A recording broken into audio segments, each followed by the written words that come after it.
C'est vrai que Stevie a un air familier. Il est un peu comme ce pote de quartier qui adore les débats.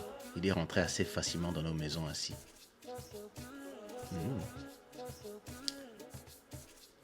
Il y a quelqu'un Salut qui représente Francis. MP là. Mais c'est bien. Il faut. MP, moi j'aime bien MP. Moi, je respecte toute personne Moi aussi, je qui l'aime reste dans beaucoup. le game, qui reste dans le game pendant 17 ans. Quoi Moi qu'on en aussi, je dise. respecte. Moi aussi. Il y a beaucoup de... Tu sais, moi, je connais énormément d'artistes qui ont commencé leur carrière avec, justement, des grosses chaînes de télé derrière eux, et qui se sont lancés dans la fanfare, qui sont sortis des Star Academy, etc. Et un single, et puis plus rien. Non, c'est sûr.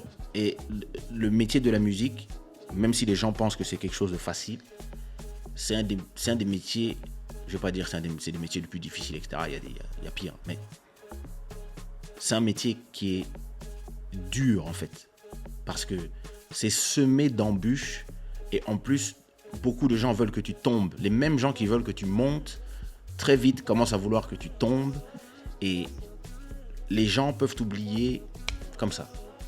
Et les gens qui te donnent la force, les médias, les fans, ou pas les fans. Il y a des gens qui se disent être fans, mais en fait qui sont juste des gens qui suivent le mouvement. Ils peuvent changer de mouvement très vite.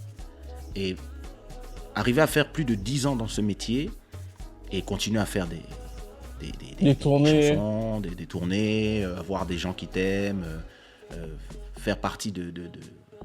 Après, c'est un tout, hein. Mais arriver à survivre ce métier plus de 15 ans, on ne peut que respecter. On peut pas aimer, hein, Ça, je on suis peut ne pas d'accord. aimer la musique. Hein. Je respecte la longévité. Ah oui, il faut, il faut, il Mais faut.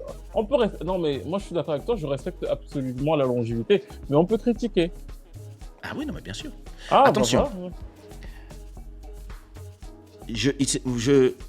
il faut accepter la critique. J'accepte la critique constructive, moi, très souvent.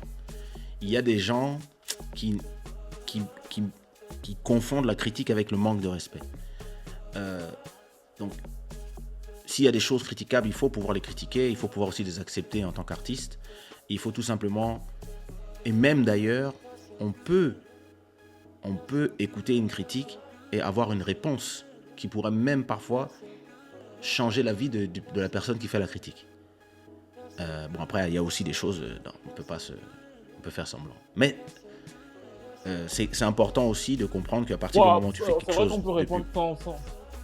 Oui, Oui, en oui. fait, il faut être capable je pense qu'il faut être capable d'écouter les avis des gens. Moi, tant que c'est constructif, je peux écouter Moi, je pense qu'en France, c'est rare, ça, par contre. Non, les Français ne savent pas faire ça. Les Français... Enfin, on est dans un monde bizarre. On est dans un monde bizarre aujourd'hui où les gens sont très émotifs, je trouve. Et les gens n'acceptent plus du tout la critique, en fait. Et en même temps, il y a des gens qui pensent qu'ils font des critiques, mais en fait, ils sont plus dans une haine gratuite. Et il faut savoir naviguer dedans des deux côtés, en fait. Et les gens qui font la critique doivent savoir faire attention dans leur critique. Après, ça ne veut pas dire qu'on ne peut pas taquiner les gens, hein, machin, leur donner des nicknames, c'est pas grave, ça. Mais moi, par exemple, on m'a toujours appelé le Puff Daddy d'Afrique. Je ne sais jamais si c'est affectueux ou c'est...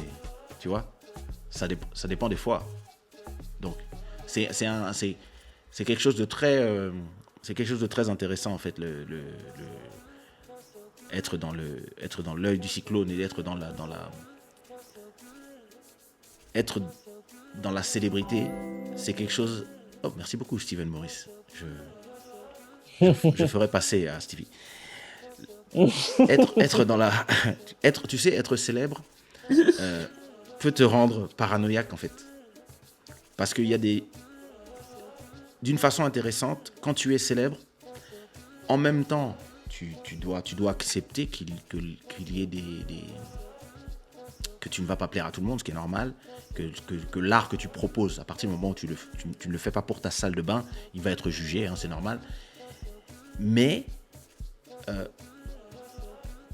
parfois tu t'en prends plein la gueule. En fait, tu peux avoir l'impression de t'en prendre plein la gueule, en fait, parfois. Des gens, alors que c'est à toi de savoir c'est à toi de savoir faire la part des choses dans ce que tu entends. Mais c'est vrai que quand tu commences ce métier, tu le fais pas forcément pour les avis des gens, en fait. Tu le fais plus pour faire plaisir aux gens, pour faire ta passion. Ta passion, c'est chanter. Tu as toujours rêvé de chanter. Tu dansais sur du Michael Jackson petit, etc. Et puis un jour c'est toi qui chante devant 100 000 personnes. Et donc, tu crées ton rêve. Et quand tu crées ton rêve, d'un seul coup, tu as des gens qui t'en veulent. Et c'est là où moi, je commence à... je me rappelle, hein, 23, 24 ans, même avant déjà dans l'underground, mais quand vraiment Bounce Baby explose et que je suis aux quatre coins du monde en train de chanter, il y a des gens qui viennent à mon concert, qui se mettent devant et ils sont fâchés. Et puis chaque fois qu'ils ils payent les places, entre deux chansons, tu les entends crier « Salaud! Imbécile, pédé, con !» Et toi, tu te dis... Je me rappelle un DJ qui est venu me voir qui me fait « Alors, t'es bien content ? T'as tes petits 6 mois de gloire, profite, tu n'es qu'une étoile filante. » Mon gars, j'ai pas dormi 2 jours. Hein. Parce que dans ma tête, je me disais, mais pourquoi ? Je lui ai rien fait, tu vois ? Je lui ai rien fait. Il fait, non, t'inquiète pas, on va jouer tes petits sons. On va jouer ton faux zouk, là. Tu es en train de dénaturer notre musique. Vas-y, africain. Et vraiment, ça m'a fait mal. C'est-à-dire, ça m'a vraiment fait mal en tant que... Parce que j'aurais jamais pensé qu'en voulant faire de l'art, en voulant faire en voulant faire plaisir aux gens, en voulant donner, si tu donnes un peu de toi, qu'il y ait des gens qui allaient venir frontalement t'expliquer qu'ils t'en voulaient. Et 15 ans plus tard, je suis au Palacio et c'était le DJ. Et le gars jouait tous mes sons. Il vient me voir, t'as vu, on est derrière toi depuis. Je joue toutes tes chansons. Tu es notre héros. Waouh. Mais moi, j'ai jamais oublié, en fait, ce que ce gars m'a dit, en fait. Donc, j'ai jamais pu... je vais serrer la main normale, mais c'est même pas une question de pardonner. C'est juste que quand tu as une certaine empathie en tant que musicien,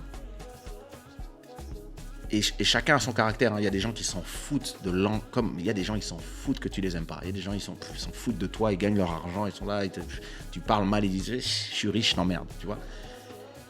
Mais il y en a d'autres, et chacun va avoir son truc, il y en a d'autres qui ne supportent pas en fait de recevoir en retour une négativité en fait. Il y a des gens qui ça les empêche de dormir. Moi, il m'a fallu des années avant d'accepter que ouais, il y a des gens qui t'aiment pas, et puis c'est pas grave en fait, ça change rien, ils payent pas ton loyer, enfin tu vois. Mais en fait, c'est ceux-là qui veulent être les plus vocaux, c'est ça qui est marrant. Ceux qui n'achètent pas les disques, ceux qui ne t'aiment pas vont aller maintenant sur toutes tes vidéos pour te dire qu'ils t'aiment pas. Gars, reste dans ton truc, quoi, tu vois. Do you, yeah, do you. C'est-à-dire, vous avez le choix pourquoi vous venez ici. Parfois, c'est un truc que je me demande, tu vois. Et c'est ça qui est compliqué avec la critique pour moi, c'est il faut savoir la faire. Tout le monde ne sait pas la faire. Il y a des gens qui... Et tout le monde ne sait pas l'accepter. Je pense parfois à Cardi, par exemple. Parfois, j'ai l'impression qu'elle n'a pas besoin de s'énerver, de se justifier pour certaines choses. C'est pas nécessaire de rentrer dans des combats de tweets avec parfois des gens qui ont 12 ans ou 13 ans.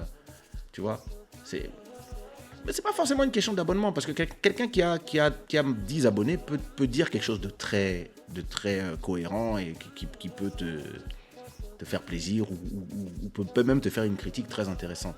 Mais c'est vrai qu'il y a sur Internet aujourd'hui, comme tout le monde a la parole, parce qu'avant, tu voulais connaître la vie de la musique, tu regardais The Source, tu regardais Vibe Magazine, tu allais sur Music Feeling Blog, Music Class et autres. Tu achetais l'affiche, tu vois. Aujourd'hui, tu vas sur Twitter, tout le monde donne son avis, tu vois. Et en 140 caractères, parfois les gens ont des avis virulents. Et tu dis, mais non, si ça t'a fait aussi mal que ça d'écouter cet album, mais faut oublier tout de suite, faut enlever ça de ton système directement, tu vois. Comment toi tu vis la critique? Moi, Ouais. Si, parce que d'une certaine façon, quand tu commences à avoir autant de followers pour ton travail, même si ton travail c'est de parler des autres, tu finis aussi par devenir la cible des critiques et tu deviens aussi une célébrité d'une certaine façon. Même si, tu vois, moi je connais beaucoup de gens qui ont commencé par faire du celebrity gossip et qui aujourd'hui ont des 1 million de followers sur YouTube et qui sont suivis, c'est-à-dire regarde, des gens qui nous amènent 100 personnes sans étrangers, sans papier. Bonjour, monsieur Vincent. Alors moi, j'ai un rapport particulier avec la critique parce que, en fait, comme je t'ai expliqué, j'ai blogué pendant très longtemps et j'ai été très longtemps le paria. Il faut comprendre que dire par exemple que les albums de Nicki Minaj et de Usher ou de David Guetta étaient nuls en 2010-2011, on te prenait pour un fou. Expliquer en 2010-2011 que c'était des choix qu'ils allaient payer et qui allaient leur coûter très cher, je ne comprenais rien à la musique, y compris en major. Dire que la musique urbaine et que les fans de R&B allaient faire payer sa carrière à Usher ou à tous les autres là, c'est écrit sur mon blog. Hein. C'est pas des trucs que j'ai fait en vidéo en 2000 machin. J'avais expliqué des analyses. ça au moment où ça se faisait. J'avais tout ça là. Ça c'est pas des trucs faux. Et ça, tout le monde me prenait pour un débile mental, y compris en major. Donc en fait, de base, Ça fait longtemps que tu as des contacts avec les majors? Bah, j'ai été blacklisté en 2000. Je te raconterai ça en privé pour le coup. Blacklisté carrément. Oui, j'ai été blacklisté parce que j'avais fait une major m'avait envoyé un mail pour faire une chronique d'album. Ok. Genre, sauf qu'ils ont envoyé le mail là, genre le mercredi, et moi j'avais sorti ma chronique le mardi soir. Donc en gros, ils m'ont envoyé le mail pour me dire que voici la journée sortie, ça va intéresser ton audience. Et j'avais sorti la chronique le mardi soir et j'avais mis 5 sur 20 à l'artiste. Donc en fait... Quelle méchanceté. Non. Alors, tu sais quoi? Je ne suis absolument pas méchant parce que pour te raconter une histoire... Il dit 5 sur 20. Monsieur Emmanuel. Non. Non. En fait, cet album... 5 sur 20. Non, je t'explique.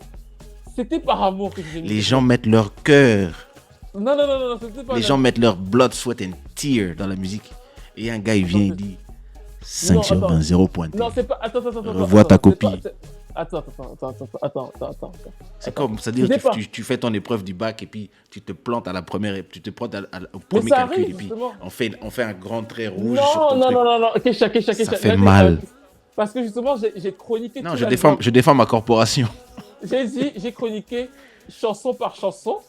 Et j'en suis arrivé au truc pour dire que, détailler, que en fait, au vu du talent de la personne, du fait que la personne était allée dans un autre pays faire cet album et que je respecte cette personne parce qu'elle est vraiment talentueuse, bah en fait, elle méritait 5 sur 20. Après ça, on m'a blacklisté de tout.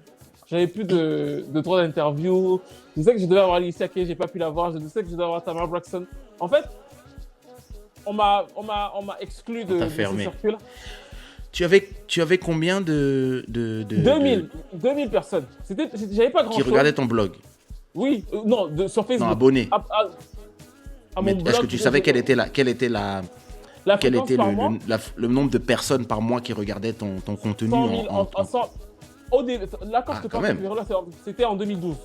Okay. Après, je suis passé en 2014. Honnêtement, j'ai commencé à passer à 500 000 par mois. Pourquoi? Parce que là, à cette époque-là, j'ai été cité dans les Inrock, j'ai été cité par l'Express, j'ai été cité pour plein de trucs que j'avais fait, plein d'analyses. Gala aussi m'avait cité une fois, mais c'était vraiment en mode le blogueur. Gala, carrément. Oh, mes frères! Sur un article de Maria Carré, ils avaient dit le blogueur spécialiste en musique. Ils avaient dit le blogueur spécialiste en musique urbaine. J'étais trop fier de moi, c'était en 2014-2015. J'étais là. Oh. Mais en fait, ce que je vais t'expliquer, c'est que de fait, j'ai toujours été profondément détesté. C'est-à-dire que les fans de Ah, Beyoncé carrément. et de Nicki Minaj me faisaient une guerre sans merci. J'étais le mec qui ne comprenait rien à la musique. Donc, en 2017, ils ont fait supprimer ma page Facebook qui avait 40 000 fans. En Ok. fait, ils signalaient en masse tous les jours. Donc, un jour, j'ai perdu ma page Facebook. C'était ma plus grosse communauté. J'ai T'as perdu perdu cette ta page page Facebook. Facebook. En fait, Facebook a supprimé ma page parce que les fans la signalaient en masse. Et ils Ah, signalaient purée. parce que je postais des lives. Et comme c'était pas des lives qui m'appartenaient, Hmm. en fait, ils avaient compris la technique, ils ont signalé en masse et Facebook a fait supprimer la page. Kisha, Ah, c'est dur ça. c'était très dur Ça parce fait que mal. ça faisait peut-être 6 ans que je faisais tous les jours sur la page. Toutes mes analyses, tous mes trucs. On a descendu ça. Mais ce qui est bien dans l'histoire, c'est que c'est ça qui a fait en sorte que j'aille sur YouTube. Hmm. Parce qu'en fait, quand je suis revenu, déjà les gens sont revenus petit à petit, ils ont cherché leurs trucs, ils sont revenus. Mais il me fallait trouver de nouveaux moyens de chercher des gens. Et petit à petit, je me suis dit, bon, on va passer à la vidéo transition. Je voulais pas me montrer. Mais globalement, pour revenir sur ta question, c'est que j'ai été tellement détesté pendant très longtemps que aujourd'hui, quand tu me dis. Tu as le cuir. Voilà, Tu as le cuir. je me dis, bon, voilà quoi, c'est pas Il très paye. grave, bonne journée.